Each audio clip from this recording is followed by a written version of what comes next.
रिक्स नाही घेतले आजारी असल्यामुळं. टेम्पोमध्ये काहीच माल नव्हता, फक्त कारली होती ना आमच्या वाल होती. म्हणलं पुढे गेल्यावर मला असं काय माहीत. मी निघालो होतो on the way Hadapsar market.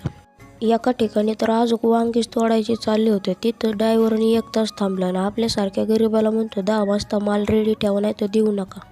मी म्हटलं होतं का नाही पुढे गेल्यावर थोडा माल असं ना, आता कुठं टेम्पो भरल्यासारखा वाटतोय. मार्केटमध्ये आल्यानंतर बरंच पब्लिक कमी होतं. 1 वाजले तरी पब्लिक काहीच नव्हतं. पिशवी ठेवली तिथं मी जागा धरली होती. मग कसं आहे आपली पिशवी ठेवली म्हणजे टेन्शन नाही. म्हातारा आजोबा इकडं मोबाईल चालवत होतं, कारण का म्हातारा आजोबा जुन्या पिढीतला असून सुद्धा मोबाईल शिकले म्हणजे विशेष गोष्ट आहे, कारण का आजोबांसाठी ही महान काम आहे. टेम्पो येऊन कट्ट्याला लागला होता. घरातले म्हणत होते हामाला, पण हामालाच नाही लावला त्यांना कुठं सांगता. एकटा जीव सदाशिव म्हणून कार्यक्रम चालू केला. एकट्यानेच गोण्या उचलून नेल्या. ह्या काकाचंच खरं आहे, अशाच गोण्या घरून वजन करून आणायच्या आणि डायरेक्ट द्यायच्या. असं काट्यावर गेलं ना लय माज मोडतो, कारण का लय गर्दी असते. 2 वाजता मार्केट फुटल्यानंतर माणसं मवाळाच्या माशावर इकडे तिकडे भटकाय चालू झाली होती. माझा माल विकल्यानंतर मी बसलो होतो टेम्पोत येऊन. मित्रांनी तर डायरेक्ट 1 कॅरेट 150 रुपयाला देऊन टाकलं. वांग्याची तर पारच राळ झाली. कार द्यावा 2 पैसे होऊ दे की शेतकऱ्याचं का मजा बघतोय. मित्राची 4 कॅरेट होती. मित्राने 2 कॅरेट माझ्याकडे दिली, 2 कॅरेट मित्राने घेतली. टेम्पोत टाकाय निघालो.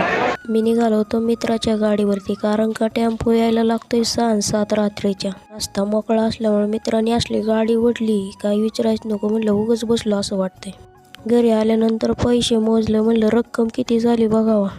पप्पा आणि भाऊ गेले होते वाल तोडायला. मग काय लवकर आले होते. मी पण लवकर आलो होतो. बसलो निवडायला. म्हणलं दिवस अजून आहे तो होईन लवकर निवडून.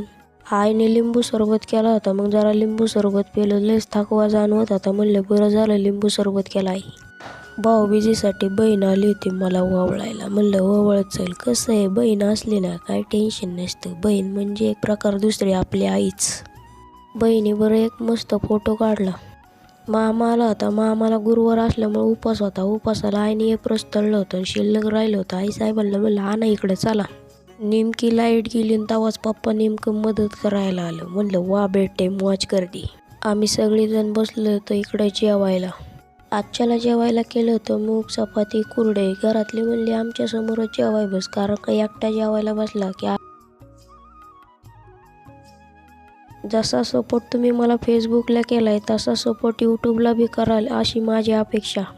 गुड नाईट, भेटू पुढल्या ब्लॉगमध्ये.